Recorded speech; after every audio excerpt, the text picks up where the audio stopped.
Hello friends, welcome to Dhana Tamil cooking. நம்ம channel இன்றைக்கி என்ன பார்க்க போகிறோம்னா, ஈஸியாக ஒரு மிக்சர் தான் போட்டு காமிக்க போகிறேன். கடல மாவுலாம் அதுக்கு தேவையில்லை, ஒரு சேமியா பாக்கெட் இருந்தால் போதும். நம்ம பேக்கரிலாம் வாங்கி சாப்பிட்டுப்போம்ல தூள் மிக்சரு, அதே மாதிரி நம்ம சூப்பராக மிக்சர் போட்டு காமிக்கிறேன். இப்போ வாங்க வீடியோக்குள்ளே போயிடலாம். இப்போ வாங்க ஈஸியாக சிம்பிளாக ஒரு மிக்சர் செஞ்சுக்கலாம். அதுக்கு அடுப்பு பற்ற வச்சு ஒரு எண்ணெய் சட்டி வச்சு ஒரு 2 சொம்பு தண்ணி வச்சுருக்கேன். அந்த தண்ணியில் ஒரு கல் உப்பு போட்டுக்கலாம். ஒரு கல் உப்பு போட்டு ஒரு ஸ்பூனுக்கிட்ட எண்ணெய் போட்டு ஊற்றிக்கலாம். நல்லா தண்ணி சூடாகட்டும். அதுக்கு நான் இப்போ என்ன எடுத்துருக்கேன்னா அணில் சேமியா தான் எடுத்துருக்கிறேன். இப்போ இந்த சேமியாவோட தான் நான் மிக்சர் செய்ய போகிறேன்.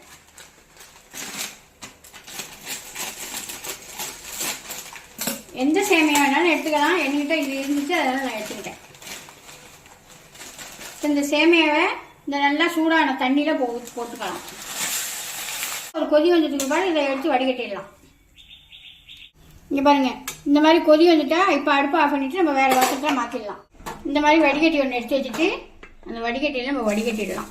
நல்லா தண்ணி நிறையா வச்சிங்கன்னா தான் கொலன்னு கிடைக்கும் நம்மளுக்கு. தண்ணியை கொஞ்சமாக வச்சிடாதீங்க, கொலன்னு போயிடும். இது இப்போ நல்லா வடிகட்டிட்டு நல்லா சுத்தமாக தண்ணி வடிஞ்சோன்னா இப்போ ஒரு வேறு பிளேட்டில் மாற்றி ஒத்த நம்ம உணர வச்சு எடுத்துக்கலாம். நல்லா இந்த மாதிரி உதிரியாக எடுத்து விட்டு நல்லா உணர வச்சு எடுத்துக்குவோம். உணர வச்சுட்டு காட்டுறேன். சுத்தமாக தண்ணியே இருக்கக்கூடாது, நல்லா ட்ரையாக உணர வச்சு எடுத்துக்கணும். இப்போ இந்த மாதிரி நல்லா ட்ரையாக தண்ணியெல்லாம் நல்லா உணர்ந்ததுக்கு பிற்பாடு இப்போ இதில் என்ன செய்யணும்னா கொஞ்சோண்டு மஞ்சள் தூள் போட்டுக்குவோம். கொஞ்சமாக மஞ்சள் தூள், ஒரு 2 ஸ்பூனுக்கிட்ட அரிசி மாவு, இவ்வளோதான். ஒரு பாக்கெட்டு இதுக்கு சேமியாவுக்கு போதும். இப்போ என்ன செய்யணும்னா நல்லா அந்த மாதிரி கலரி கொடுத்துருவோம். இப்போ எண்ணெய் காஞ்சிருச்சு. நம்ம இந்த பாருங்க, இந்த மாதிரி உதிரியாக அரிசி மாவு 2 ஸ்பூன் போட்டு இந்த மாதிரி கலரி வச்சுக்கோங்க. அரிசி மாவும் மஞ்சள் தூளும். இப்போ எண்ணெய் காஞ்சிருச்சுக்கா, அதில் எடுத்து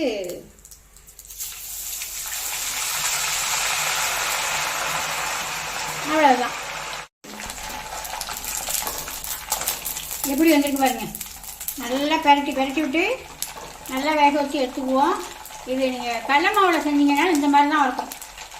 இப்படி ரவுண்டாக நம்ம எப்படி புரியிறோமோ அந்த மாதிரி ஒரே முறுக்கு மாதிரி தான் இருக்கும். நம்ம எடுத்து ஆற வச்சு கையால் தான் உடச்சி விட்டுக்கணும். இப்போ அதே மாதிரி தான் இதுவும் வந்துருக்கு.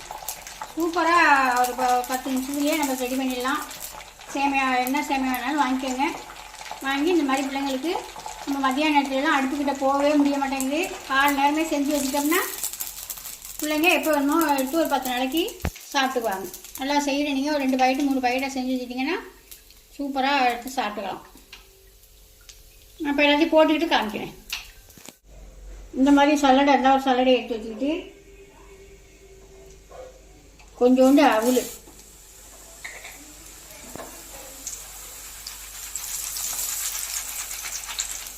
நல்லா பொரிஞ்சிட்டா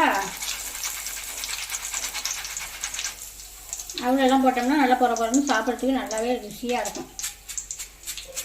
இந்த மாதிரி கலகலன்னு பொரிச்சு எடுத்துக்கணும். எண்ணெயை நல்லா சூட்டில் வச்சுக்கிட்டு இப்போ பொட்டுக்கடலை ஒரு 2 ஸ்பூன் பொட்டுக்கடலை வச்சுருக்கேன். எண்ணெய் மேலே நேரடியாக போட்டோம்னா எடுக்கிறதுக்கு லேட்டாகும். இந்த மாதிரினா நம்ம டக்குன்னு எடுத்துக்கலாம்.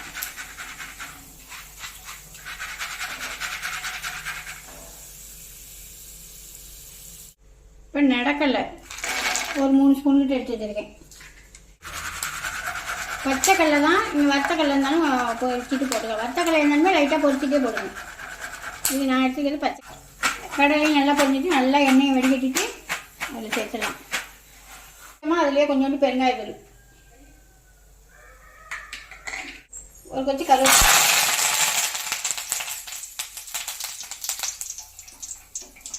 அப்புறம் ஒரு பூண்டை எடுத்து முழுசாக தட்டிட்டு தோல் உரிக்காமல் தட்டிட்டு அதையும் அதை பொரித்து அதில் போட்டுக்கலாம்.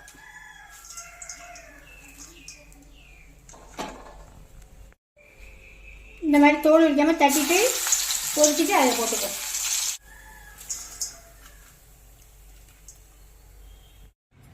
இப்போ இதில் நம்ம காரத்துக்கு நம்ம ஒன்றுமே சேர்க்கலையா, அதுக்காக உங்களுக்கு தேவையான மிளகாத்தூளை போட்டுங்க.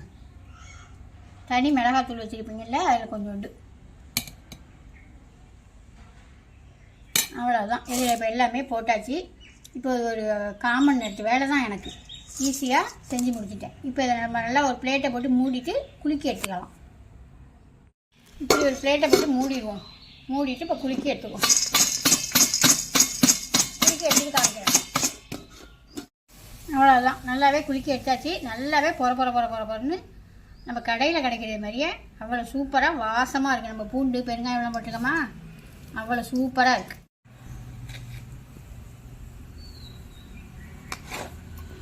உப்பு ஏற்கனவே நம்ம தண்ணியில் போட்டிருக்கோம். பார்த்துக்கிட்டு நீங்கள் குளிக்கிட்டு பார்த்துக்கிட்டு பத்தல்லாம் போட்டுங்க. எனக்கு பத்தலாம் நான் கொஞ்சோண்டு போட்டிருக்கேன். அவ்வளோதாங்க. மிக்சர் போட்டு எடுத்தாச்சு. இந்த மாதிரி நீங்களும் ஒரு வாட்டி ட்ரை பண்ணி பாருங்கள். சூப்பராகவே நல்லாவே வந்திருக்கு. இந்த மாதிரி நம்ம வீட்டில் இருக்கிறப்போ பிள்ளைங்கள்லாம் வீட்டில் இருக்கும் ஸ்கூல் லீவில், இந்த மாதிரி சிம்பிளாக வீட்டில் இருக்கிறத வச்சே பிள்ளைங்களுக்கு செஞ்சு கொடுத்துடலாம். இந்த வீடியோ பிடிச்சிருந்தா ஒரு லைக் பண்ணுங்கள், ஃப்ரெண்டுக்கெல்லாம் ஷேர் பண்ணுங்கள், மறந்துடாமல் ஒரு சப்ஸ்கிரைப் பண்ணிடுங்க. பாய்.